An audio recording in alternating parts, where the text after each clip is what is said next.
The lives of the American founding fathers are often compressed by our perspective of this distant past.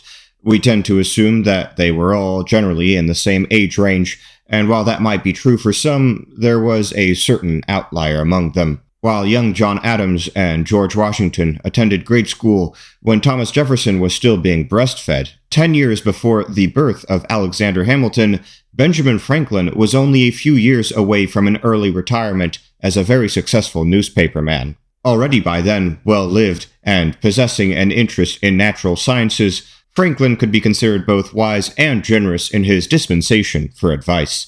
While Franklin's musings were readily available in his printed works, such as Poor Richard's Almanac, he wasn't above answering a private query when the need arose. Such was the case in June of 1745, when he wrote a letter giving advice to a friend on the choice of a mistress, also known as the Old Mistress Apologue. We unfortunately know very little about the context surrounding the document. The initial letter of this so-called friend, assumed to be a younger man, has been lost to time, and none of Franklin's writings hint as to who it could be. The name Cadwallader Colden has been thrown around, but seeing as this future British governor of New York was 18 years Franklin's senior, it would be hard to believe that he was the one soliciting advice. It may have been a younger member of the Colden family, or even, if some scholars are to be believed, Benjamin Franklin's own son William, who was either 14 or 15 at the time. The actual letter, or rather the two drafts of the letter, were inherited by Benjamin Franklin's grandson, William Temple Franklin, upon the death of the founding father. Temple wrote a third manuscript of the letter, which may have been intended for publication, but for whatever reason, he decided against it. The documents were bought and sold several times over the course of the 19th century, but never officially published or displayed. It was only in 1938 that the owner at the time, Dr. Rosenbach, after keeping the manuscripts in the dark for more than a decade, proudly revealed them in a Franklin-themed exhibit at the Free Library in Philadelphia.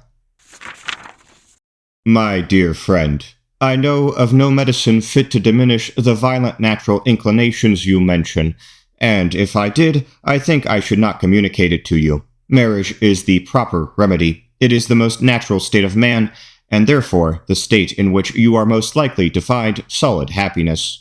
Your reasons against entering into it at present appear to me not well founded.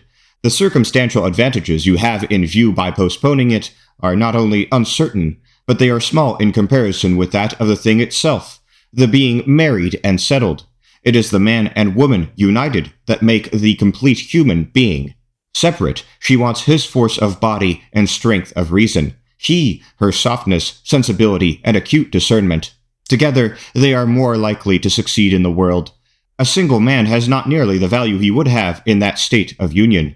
He is an incomplete animal. He resembles the odd half of a pair of scissors. If you get a prudent, healthy wife, your industry in your profession, with her good economy, will be a fortune sufficient.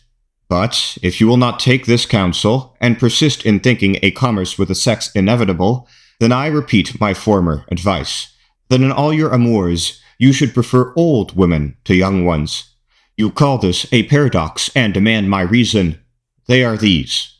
1. Because they have more knowledge of the world, and their minds are better stored with observations. Their conversation is more improving and more lastingly agreeable. 2.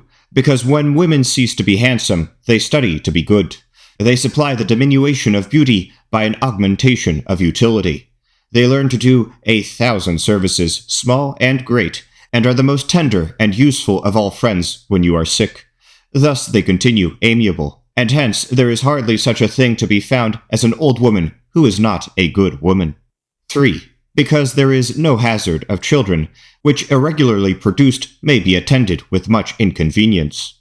4. Because through more experience, they are more prudent and discreet in conducting an intrigue to prevent suspicion. The commerce with them is therefore safer with regard to your reputation. And with regard to theirs, if the affair should happen to be known, considerate people might be rather inclined to excuse an old woman who would kindly take care of a young man, form his manners by her good counsels, and prevent his ruining his health and fortune among mercenary prostitutes. 5. Because in every animal that walks upright, the deficiency of the fluids that fills the muscles appear first in the highest part, The face first grows lank and wrinkled, then the neck, then the breasts and arms, the lower parts continuing to the last as plump as ever, so that covering all above with a basket, and regarding only what is below the girdle, it is impossible of two women to know an old from a young one. And as in the dark, all cats are gray, the pleasure of corporal enjoyment with an old woman is at least equal and frequently superior, every knack being by practice capable of improvement. 6. Because the sin is less, the debauching a virgin may be her ruin and make her life unhappy. 7. Because the compunction is less. The having made a young girl miserable may give you frequent, bitter reflections, none of which can attend the making an old woman happy. 8thly, and lastly, they are so grateful. Thus much for my paradox, but still I advise you to marry directly, being sincerely your affectionate friend.